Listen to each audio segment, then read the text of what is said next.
Hello once again. Hey, it's Dan here in Virginia. Hey, the weather here has been really hot and humid. It's been up in the 90s with the wind chill, or not wind chill, but feel-like temperatures have been in well over 100. Haven't been able to get out and fly. It's been terrible.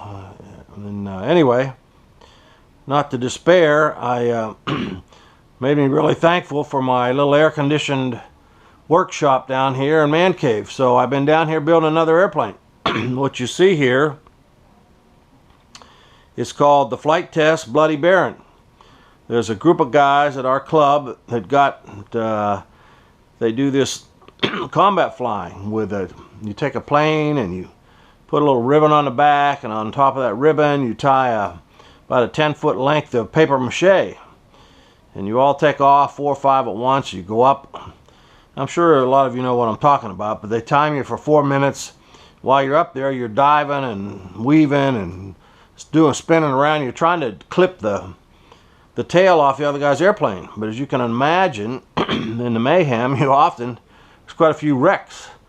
So when you fly this combat, you want to fly the cheapest, the oldest clunker plane you got.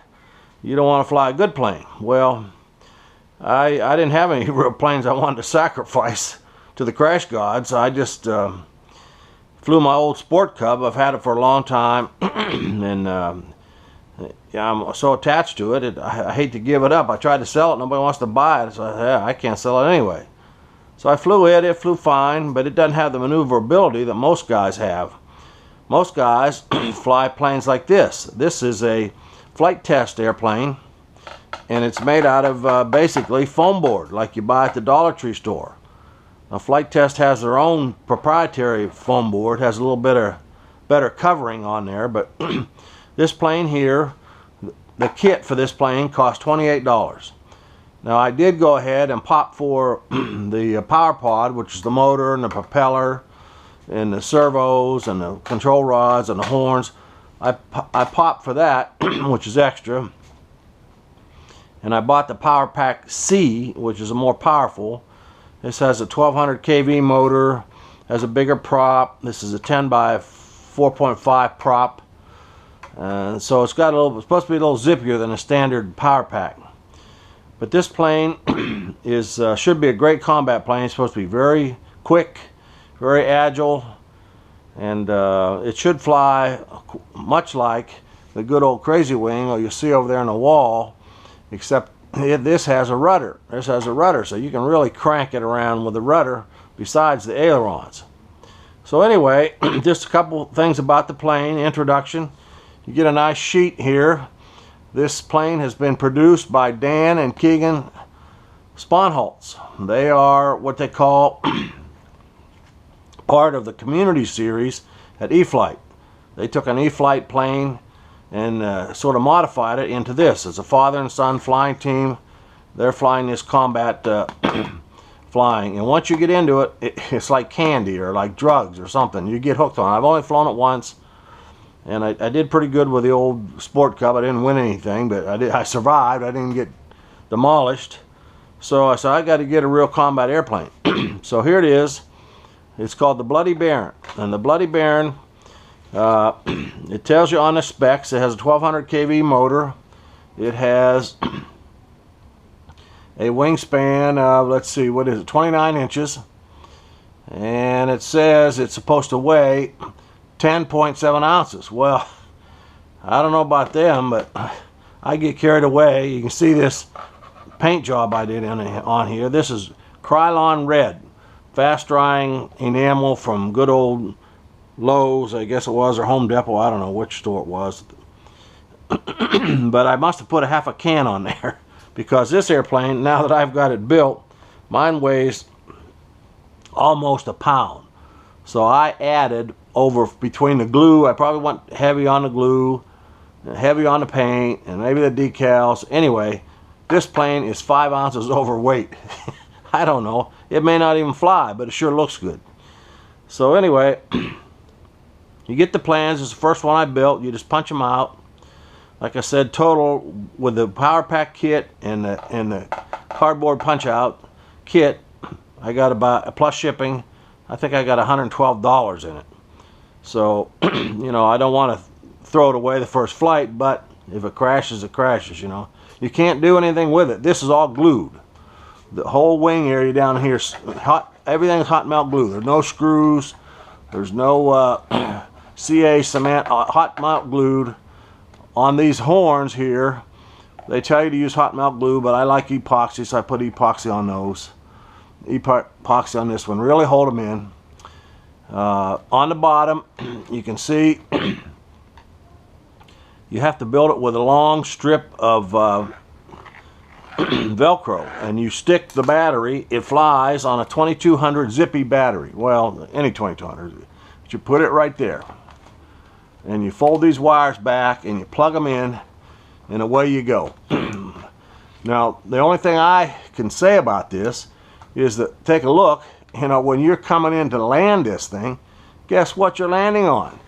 You're landing on top of the battery. So to me, that doesn't seem like a very good design. So maybe that's something Dan can do in his version 2, like maybe come up, maybe extend these a little further, make these a little wider, so they would protect the battery when you land. Or maybe you could come up with a door, goes through here, and a little flap door like this on a hinge down here.